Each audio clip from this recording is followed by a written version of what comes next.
Assalamualaikum warahmatullahi wabarakatuh. My name is Reza Gustini Hidayat. I'm from Burnett class in English education. My name is 17 number 2037 and 6.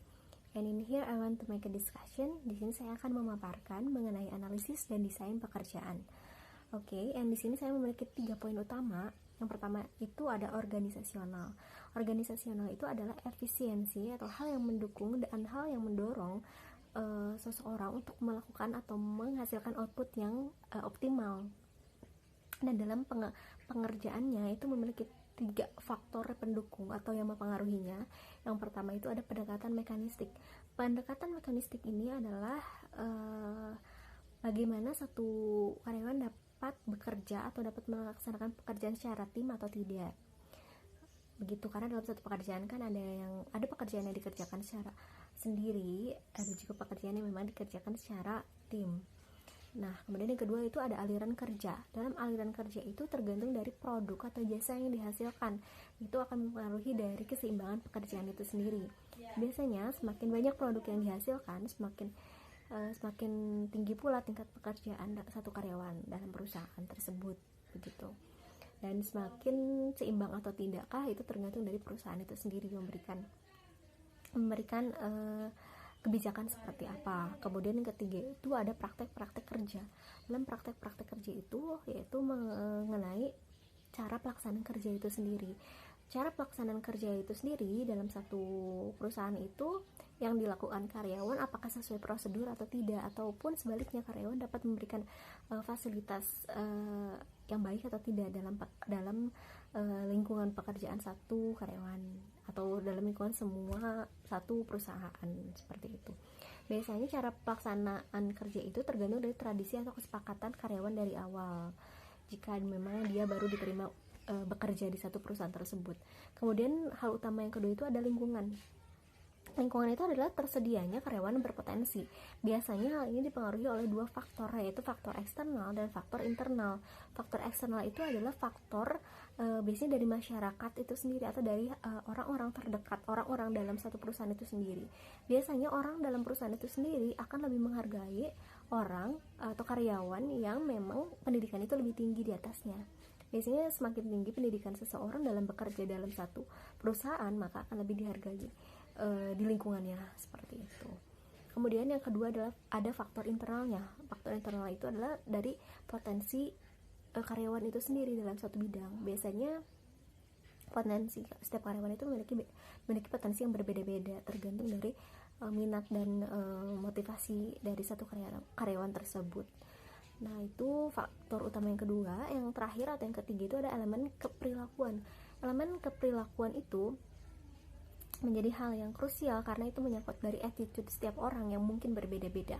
Yaitu ada 4 faktor. Yang pertama itu faktor otonomi, yaitu faktor pelaksanaan tugas, yaitu setiap karyawan dapat melaksanakan tugas dengan baik atau tidak dalam bekerja. Kemudian yang kedua itu ada variasi pekerjaan. Dalam variasi pekerjaan biasanya dalam setiap perusahaan itu karyawan dalam satu bidang memiliki pekerjaan yang statis atau yang sama setiap harinya. Mereka akan mengerjakan hal yang sama dalam kesehariannya. Nah, sehingga menimbulkan hal yang membosankan. Nah, itu dia bagaimana perusahaan atau bagaimana karyawan itu sendiri dapat menciptakan hal yang tidak membosankan. Kemudian yang ketiga itu ada identitas tugas, yaitu menimbulkan rasa tanggung jawab dari karyawan itu sendiri untuk identitas, karena setelah tahu apa yang tugas dari perusahaan yang diberikan, apakah karyawan tersebut dapat bertanggung jawab atau tidak pada tugasnya. Dan yang terakhir itu adalah umpan balik atau feedback. Ini adalah motivasi bagi karyawan.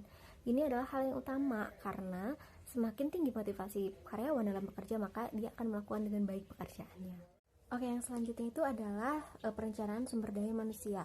Dalam perencanaan sumber daya manusia itu memiliki tahapan-tahapannya, yaitu yang pertama ada menganalisis tujuan organisasi. Sebelum kita merekrut atau melakukan perekrutan, tentunya kita harus mengetahui tujuan dari organisasi atau tujuan dari perusahaan itu sendiri, mencari yang tipe seperti apa karyawan yang dibutuhkan dalam satu perusahaan. Nah, kemudian yang kedua itu melakukan inventarisasi sumber daya manusia. Nah, setelah kita tahu atau tujuan dari perusahaan, kemudian kita mengerucutkan atau menganalisis keahlian yang bagaimana, yang kita butuhkan dalam bidang apa, karyawan yang kita butuhkan, seperti itu. Kemudian yang ketiga ada perkiraan permintaan dan pasokan sumber daya manusia.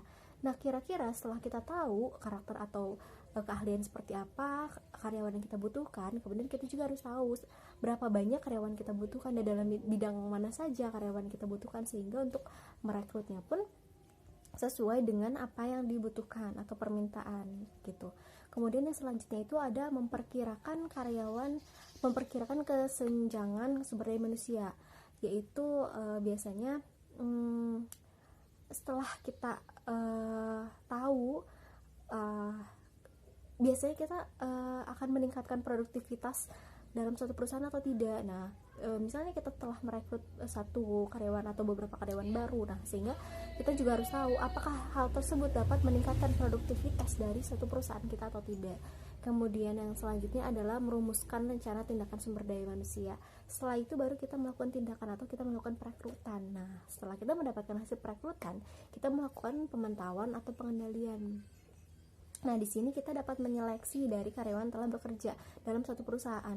Apakah karyawan tersebut produktif atau tidak, atau karyawan tersebut dapat kita pertahankan atau tidak dalam bekerja, atau kita butuh pengganti dari karyawan tersebut karena dalam bekerja dalam rentang waktu 1 tahun karyawan tersebut tidak produktif, seperti itu.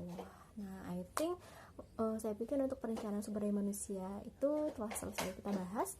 Terima kasih untuk perhatiannya. Assalamualaikum warahmatullahi wabarakatuh.